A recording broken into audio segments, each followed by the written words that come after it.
The break, you're still watching Smart 24 TV, you're watching the Policon where we discuss politics and economics, and for that matter, we are into our last half of our discussion, conversations rotating around how poor loan performance has been a big determinant to the economic development of this country, both socially and economically, if I'm to say. But of course, even the political atmosphere is one that is ideally affected in the long run. We get to realize that sometimes we tend to give a little less ear to what someone may actually mention when it comes to, for instance, when it comes to the political atmosphere. Some people normally say that maybe politics do run the country. Of course they do, but how then do you realize that the economy has the bigger impact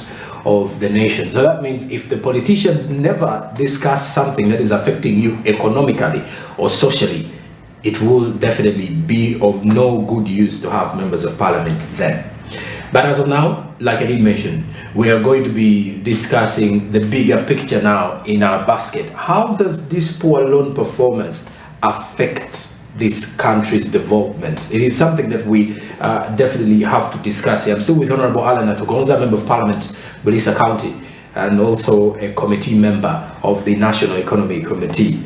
Honorable, if we had to look at this issue here, what then? How does it affect? Let's just go direct to it. How does this poor loan performance affect the economy, the social life of the people in the country? Yes, thank you very much. You have brought it out well. This poor performance of the loan will always affect the social life of our people because it will curtail service delivery. Okay. All these loans, of course, when we are considering loans or approval, we look at how they will impact on the social life of our people, yes. How it will improve, how it will help in delivery of social services. At the end of it all, you find a loan, for example, meant to deliver drugs, supply of drugs to hospitals. If that loan is mismanaged, it means we will not be in position to give free drugs to our people.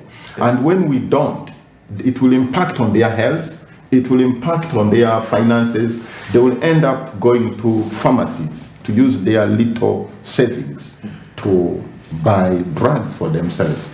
Education, it is the poor loan performance have serious negative effect on the people and the economy itself, because the money meant for a social service ends up in the pockets of the few or in being repatriated back. Of course, it will. The last person, the mwananchi, will suffer, because if it was meant to give him water, clean water, he will not get that water. If it is meant to give access roads, they will not get the access road, electricity. So it is, and those are the areas that we have been funding. Our biggest budget has been going, our biggest loan portion has been going to energy, water also, then works. And if it's misappropriated or the loans perform well, then it will obviously affect on the service delivery to the wananchi. Okay. By the look of things as well, I need to know, you see, members of parliament are always in the hot spot now. Yeah. When we get back to constituencies, because the local person has no information that, well, government sent money to this ministry to come and the Ministry of Health, to come and complete this hospital or this particular health center. Yeah. Now, you are the people who are always in the spotlight. It's like you are the target every time something goes wrong, because you represent the queries of these individuals before parliament. What then should people know? Because I believe sometimes it affects your performance as a member of parliament, and it as well affects your ballot presentation in the next election, because someone will clearly say, well, our member of parliament is literally doing nothing at all when it goes back. What should the people, for example, people of Bulisa know when it comes to how these policies run? Thank you. Now that is the gist of it. In my presentation, I was showing you how it impacts on the people itself. Yes. It also impacts on us. On you as leaders. representatives, yes. At least 80% of members of parliament have bought ambulance vehicles. Yes. It is not because... And that is from your personal wallet? From my personal wallet. It is not because it is fancy, it's not because we don't have what to do with this money. No. Yeah. It is because we have identified the need, which need might have been financed before, and someone mismanaged funds. So, because there is a need, because it's clear, it's your constituents, it's your people suffering, yes. You end up intervening in roles that you shouldn't be involved in.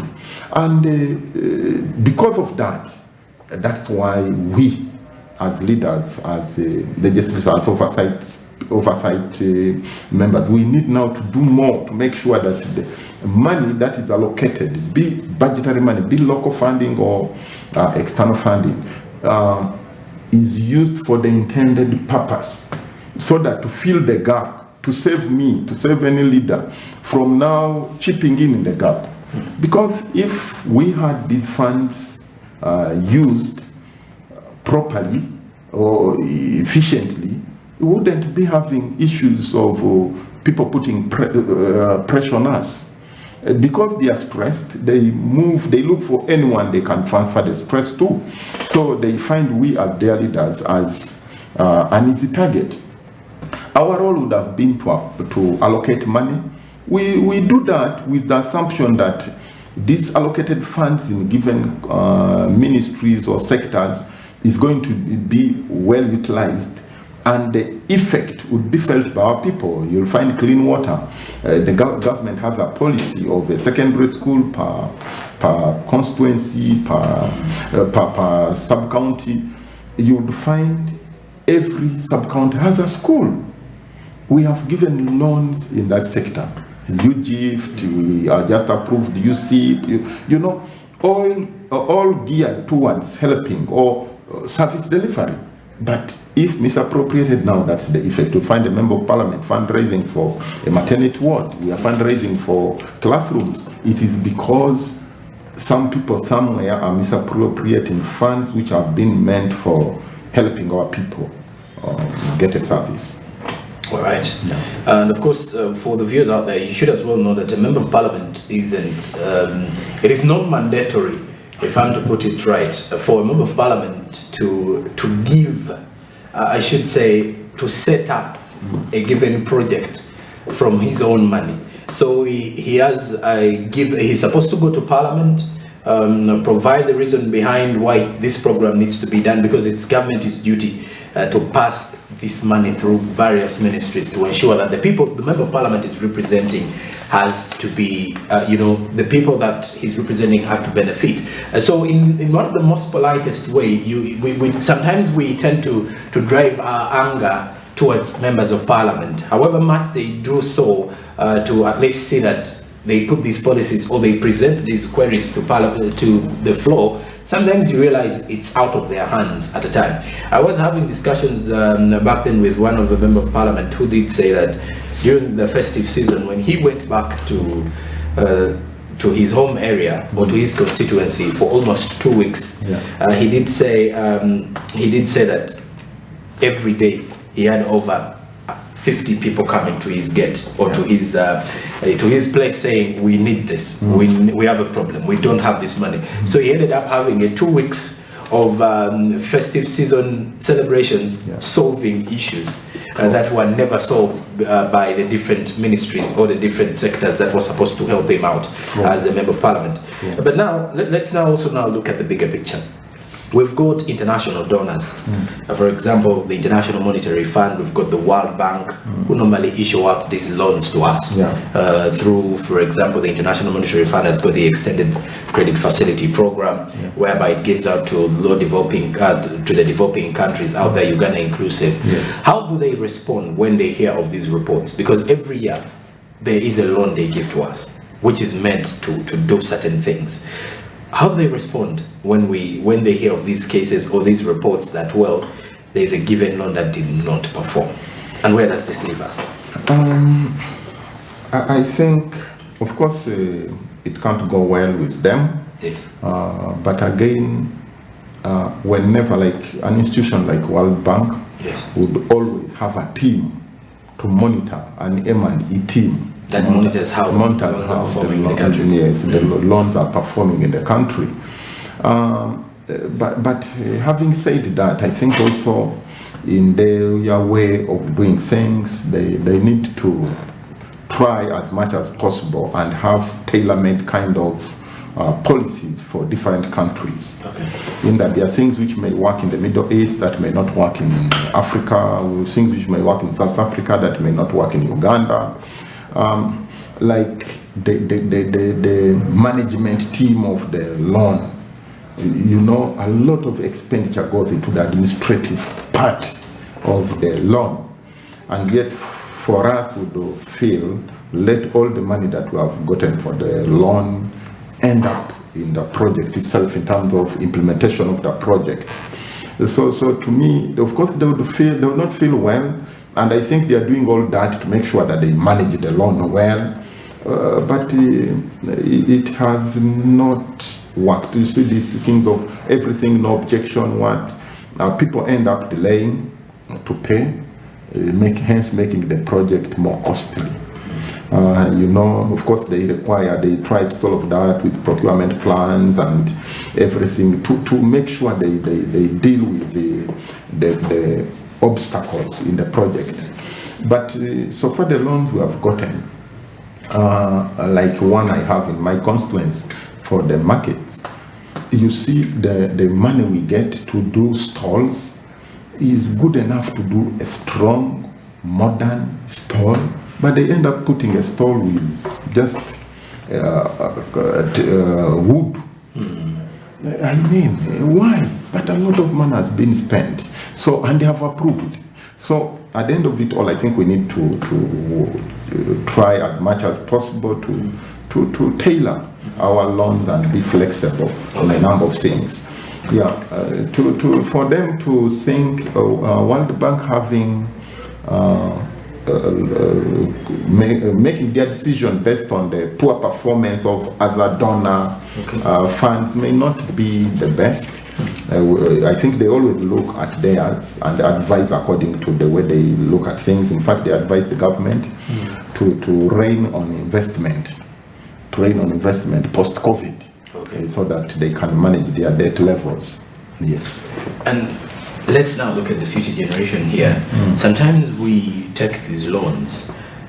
Back in the time, there was a year when the reports were saying that by 2020, every Ugandan will be earning around would be earning $1 million.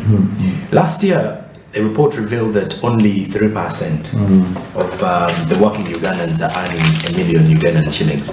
So that means the average amount of money some of the Ugandans are earning may be 500,000. That is per month, and in different workplaces. I don't want us to talk minimum wage for now, but by the look of things, the loan. Now our loan, every Ugandan does owe the government around 1.7 million. So that means we are in a debt for someone who has, and some of us keep on asking ourselves, how then are we in such a situation? But when you look through some of these discussions, by future projections, let me give, for example, let me look at the Entebbe Express Highway. According to findings, it's the most expensive road. That is true. And by the look of things, when you look at certain roads within the East African region, for example, you go to Kenya and look at what the Kenya Highways Authority is doing with the roads and the transportation. Sika Highway. There's a big difference with our expressway here. Big difference. And look at South Africa. You look at countries like Nigeria from the African perspective.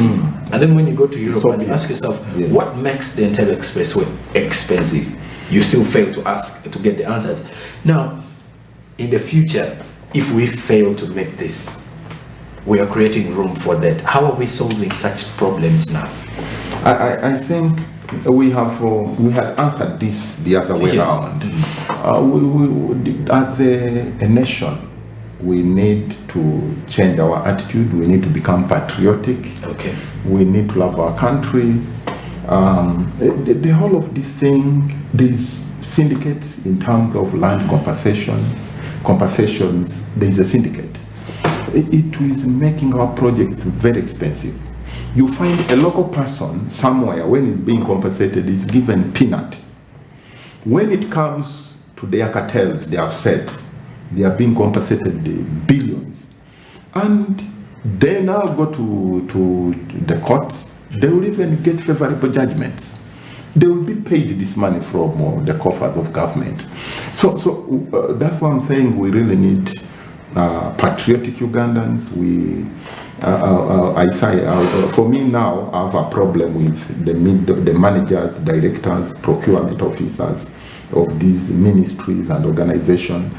They really need, I don't know what we need to do to them. I'm sure these people travel. They don't feel ashamed to know that they have the most expensive projects in the whole of Africa, if not the world. You can Google, you'll find them somewhere. So it is terrible. I was Googling, I saw a West African road, the same road like ours, not even half of the money. So if it was even longer, it was even more long, the more kilometers than ours, but cheaper. We should get ashamed of ourselves as a country. We should get back to loving our country and knowing that we have a duty as people of responsibility to deliver this country to a certain level for betterment. We are here, we are admiring other cities, and we can do it for our own country, but because of corruption, greed, and what, we are not getting it. Having said that, you talked of the country, the three that were supposed to, a certain percentage had to be earning a certain amount. This country has the best policies. This country, we have good plans. Our problem is on implementation, more so when it comes with money coming in. We are looking at monies that we get for projects as money to eat, money to misappropriate. If we don't deal with that now, we'll have a problem. Okay. We just need to make sure if those, you talk about all the national development programs, NDPs. Because that's where I wanted to go. How can we now deal with the economy this very year of 2023? You see, our economy, our country, we need really to, we need to do a number of things. I know they are there in the shelves. I'm happy that we have, we are looking at our curriculum, the education curriculum, to deal with our mindset, to know what we are teaching our children, to know what we have to prioritize. We can't at this era, whereby we have oil and gas, but you'll find courses, very few courses are geared towards that direction. We are looking at it as one of the big driver of our economy in the next decades. Yes. But you can see there is no affirmativeness in terms of directing our population to understand it, to target it, to teach our students. I've had a problem with our education system and what we are learning. It starts from their attitude, what we are taught.